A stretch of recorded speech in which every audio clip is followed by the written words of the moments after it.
Hello, আপনার সাওয়ালেক আমি kidnap করেছি। আচ্ছা আচ্ছা, আপনি সাওয়ালেক যদি বাঁচাতে চান তাহলে 20 লাখ টাকা নিয়ে চলে আসেন তাড়াতাড়ি। Wrong number. আমার ওই গাঁজা খোরমার কাছে ছাগলের এত দাম হবেই না। কে? ওর নাম জানি না। আরে না, নামের পাশে তো সিংসও আছে। আরে না, ওর নামের পিছে সরকার।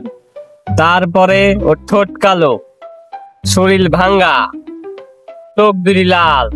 ও হ হ, তাহলে ওটা আমারই সওয়াল। ওই বেটা শালা সারাদিনই গাঁজা খায় পড়ে থাকে। হ, তাহলে তো আপনার সাওয়াল হয় ওটি। ওকে তো কিডন্যাপ করেছি। তো কিডন্যাপ করছেন কে? আমি কি কইছি আপনি কিডন্যাপ করতে? আরে টেকা, টেকার জন্যই তো কিডন্যাপ করেছি। ও টেকা, তা এক কাজ করেন, ও পাঠা দেওয়ার সময় ওর সাথে টেকাও পাঠা দিয়েন। হ্যাট, দুই মিয়া, আপনি টাকা দিবেন আমি দেবো কে? ধুর, আমি আবার টেকা দিতে যাবো কে?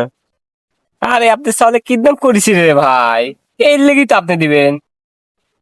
না, কাছে টাকা পয়সা নাই, টাকা দিতে পারবো না নি। এ ভাই, দিলে দেন, নাহলে কিন্তু শালাক মারি এলাবো।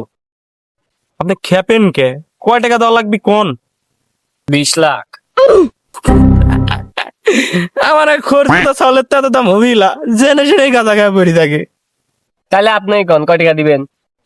দেখেন, এর আগেও এক কিডন্যাপার আমার ছাওলেক ধরছিলি, তারপর 50 টাকা দিয়ে ছাড়া লিয়াইছি।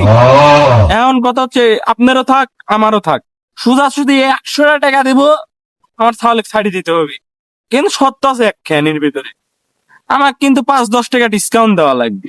কি বালের আলাপ শুরু করলেন? ওই গালপাড়া দাবিলা, তাহলে কিন্তু টেকাও দে বলা, ছাওলেকেও বলা। আপনি ছাওলে নাকি দেন, গাঁদা করে দরকার নেই আমার, দুড়ি মা।